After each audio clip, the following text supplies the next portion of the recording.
2 years after my daughter Lily was buried, I finally drove back to the mountain villa I'd bought for her 30th birthday. I told myself the trip was practical, necessary, overdue. What unsettled me wasn't the drive or the memories. It was the quiet certainty that the house already knew I was coming. The road from Nashville into the Smoky Mountains twisted through late autumn color, but the closer I got, the heavier the air felt. My radio crackled, then went silent. Twice, I checked the dashboard clock, convinced time had slipped. When the villa's gate finally came into view, I slowed without meaning to. The gate looked new. Not repaired, new. Fresh varnish glinted in the afternoon light. The hinges were clean, smooth, recently oiled. I sat there longer than necessary, hands resting on the wheel, trying to explain it away. No one had been here in 2 years. At least, that's what I believed. Then I saw the roses. Lily's rose garden stretched along the stone path, full and vivid. These weren't wild plants. They were imported, fragile, expensive. They required constant care, yet every bloom stood upright, untouched by frost. The soil beneath them was dark and damp, pressed flat as if someone had knelt there earlier that day. A chill ran through me that had nothing to do with grief.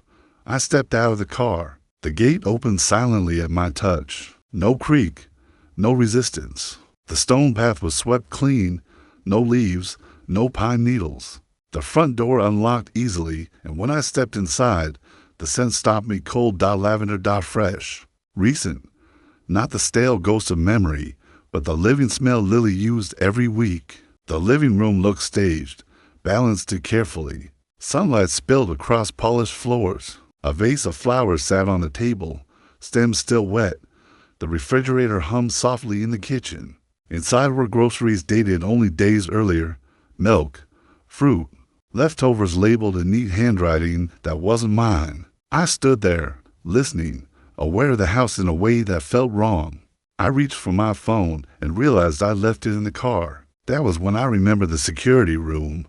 When I built the villa, I'd installed a concealed space behind the upstairs office bookshelf. Cameras in every room. Continuous recording. Lily had teased me for planning disasters that never came. I never told her it was real. If someone had been living here, the house would have seen them. I climbed the stairs slowly, the floorboards faint beneath my feet, already sensing that whatever waited behind that bookshelf would not feel like answers. I opened the hidden room, expecting proof of trespass, not the beginning of a nightmare. The bookshelf shifted with a soft mechanical click, revealing the narrow security room exactly as I left it years ago. Dust coated the desk, but the monitors came alive instantly, their quiet hum filling the space. For a moment, I watched the live feeds. Empty rooms, stillness. The house looked innocent. I pulled up the previous night's recordings. At first, nothing moved. Empty frames ticked by. Then, at 7:40 p.m., the front door opened. Lights snapped on. A man stepped inside with the casual ease of someone returning home. When he turned toward the camera, my stomach tightened. My son-in-law. The same man who'd spent 2 years telling me he was barely holding things together. The same man I loaned money to because I believed he was struggling without Lily. He dropped his keys onto the table and called upstairs, relaxed. "You want something to drink?" Footsteps followed. A woman entered the frame, wearing a silk nightgown, her movements unguarded. When she stepped under the chandelier, recognition hit hard. Lily's closest friend. The woman who had cried beside me at the funeral, who told me she couldn't bring herself to return to this house because the memories were too painful. They sat close on the couch, not awkward, not careful, familiar. I leaned forward, turning up the volume. "This place was worth the wait," he said. "Better than selling it off." She didn't answer immediately.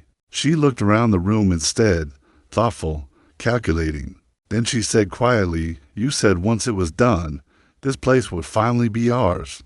He nodded, a little too fast. "And it is." The words didn't sound dramatic. They didn't need to. They settled into my chest with awful clarity. I replayed the moment, watching his reaction, her tone, no denial, no hesitation.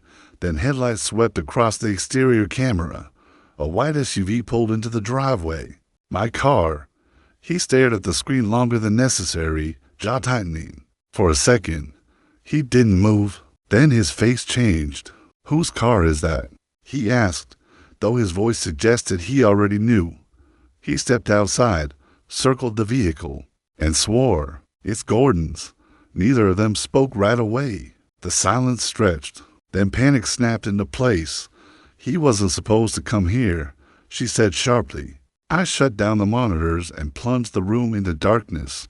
Footsteps thundered below me. A door slammed. His voice echoed through the house. "Check upstairs." In that instant, the truth settled with brutal simplicity. If they found me, there would be no explanations. Number apologies, only another problem to erase Dot as the footsteps climbed the stairs. I understood I had seconds to disappear or be silenced forever. The hidden room had no exit except the bookshelf, and I knew opening it would give me away instantly. I stood frozen, listening as footsteps moved below me, measured and purposeful. My pulse hammered so loudly I was certain it could be heard through the walls. Then I saw the ceiling vent. I dragged the chair beneath it and climbed, fingers slipping as I forced the grate loose. The metal screeched softly, too softly, as if the house itself were whispering. I pulled myself up just as the office door burst open behind me. "Check behind the shelves," my son-in-law said. I froze inside the duct, chest pressed against cold metal, barely breathing.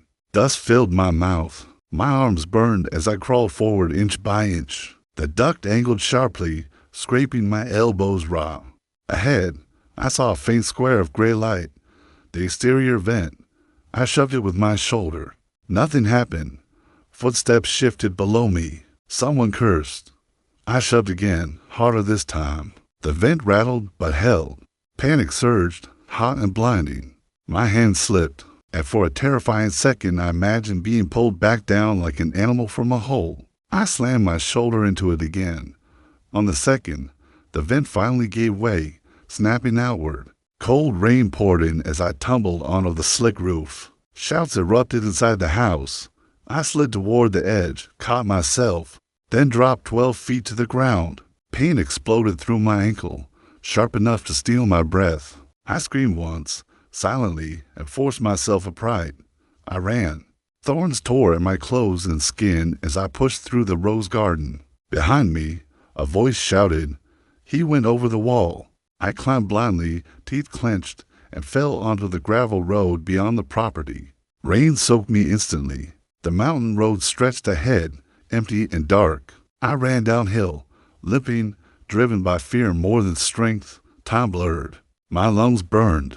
Blood mixed with rain on my hands. When headlights appeared behind me, I dove into the trees, pressing myself against a pine trunk as a truck roared past, searching. When the road fell silent again, I staggered back out and kept moving. Near 8 o'clock, a roadside diner appeared through the fog. The owner took one look at me and handed me a towel without asking questions. She let me use the phone.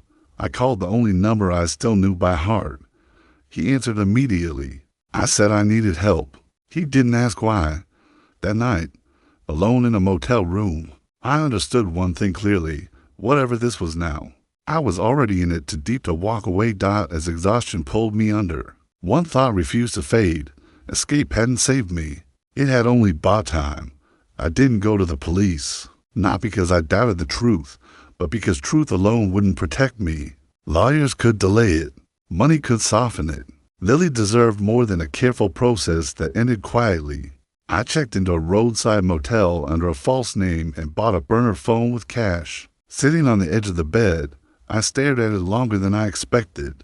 Once I started, there would be no clean way out. Fear would notice me back.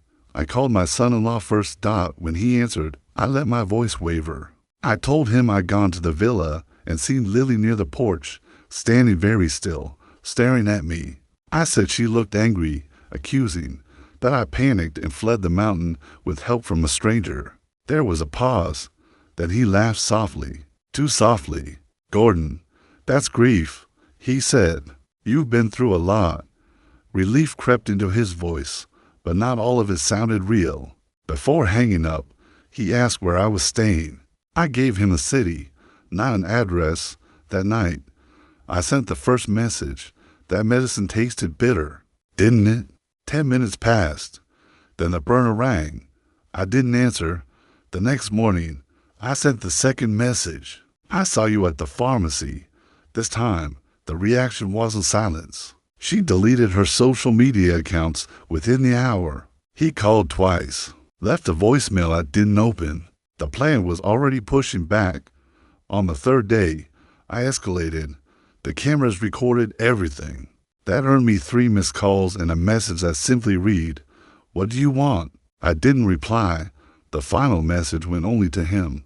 "She's planning to sell the house. Old warehouse near exit for 107. Tomorrow morning." I hesitated before sending it. If he didn't believe me, I'd expose myself for nothing. But fear rarely asks for proof once it's awaked out the next morning. Sirens tore down the mountain road. I followed at a distance until I saw the wreck. A silver sedan crushed against a tree. Through binoculars, I watched him drag her from the car, shouting, shaking with rage. Whatever he'd found convinced him she was betraying him. He forced her into his truck and sped toward the villa. I waited until the road cleared. Then I followed. Years earlier, I'd hidden a spare key beneath a loose stone near the back porch. This time, I reached the house first. As I unlocked the door, I understood the most dangerous part wasn't fear anymore. It was what fear had already set in motion. I reached the villa hours before they did, using the spare key I'd hidden years ago beneath a loose stone near the back porch. My hands shook as I unlocked the door. This wasn't confidence. It was commitment. Once inside, there would be no rewinding anything.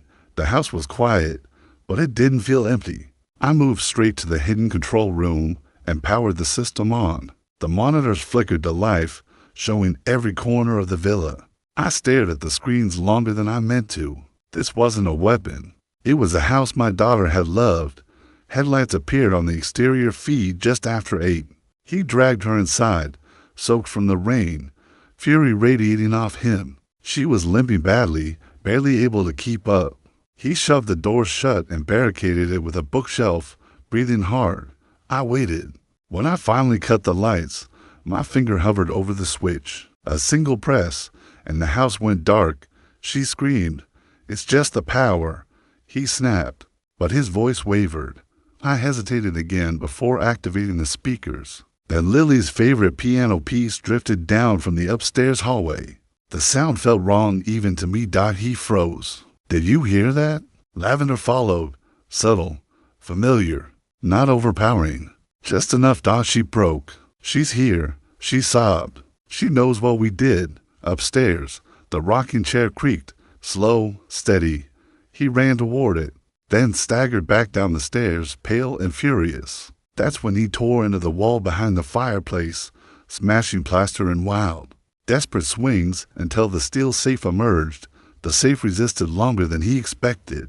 When it finally opened, there was no gold, no documents, only a tablet. My face filled the screen. He screamed and threw it, but it didn't matter. The cameras were already streaming. The confession didn't come clean. It came messy. He ranted, blamed Lily, blamed me, called her spoiled, said she forced his hand, said he deserved what was hers. His words tumbled over each other, fueled by fear and resentment, no longer controlled. I didn't interrupt. When I finally spoke, it was only to tell him the truth. Everything was being recorded. Sirens answered before he could. As smoke filled the house, I realized control had never been power. Waiting had been. The courtroom was full, but it felt hollow. Cameras clicked. Reporters whispered. People leaned forward, waiting for something dramatic. I felt nothing. When the judge read the verdict, my son-in-law collapsed. Officers caught him before he hit the floor. The woman cried openly, apologies spilling out in broken fragments that went nowhere.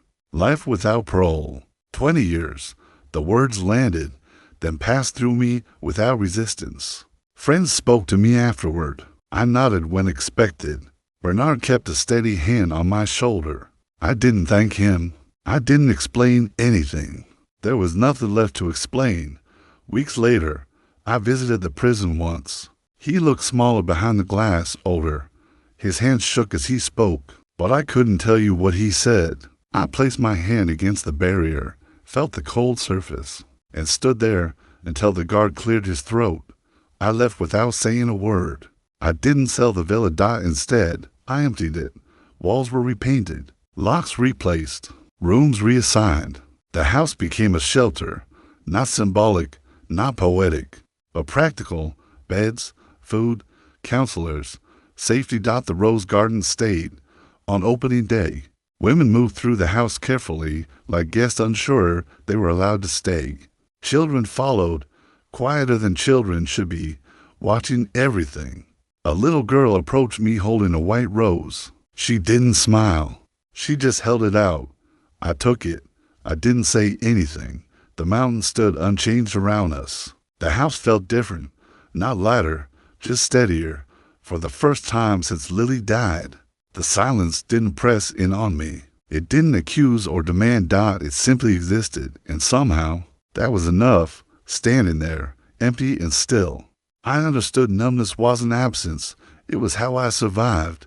If you're listening to this, don't treat it like a story. Treat it like a warning. I trusted the wrong people because I wanted peace more than truth. I ignored small inconsistencies because confronting them felt cruel. I mistook familiarity for safety. Don't do that. Watch who benefits when someone you love becomes quiet. Notice who manages their money, their medication, their decisions. Pay attention to who answers questions meant for them. Evil doesn't usually arrive loudly. It settles in. It waits. It borrows trust. Lily's foundation now shelters people every year. That matters. But it doesn't erase what happened. It only ensures something useful grows where harm once lived. Justice didn't feel triumphant. It felt necessary. I don't replay the past anymore. I don't imagine different choices. Regret doesn't protect anyone.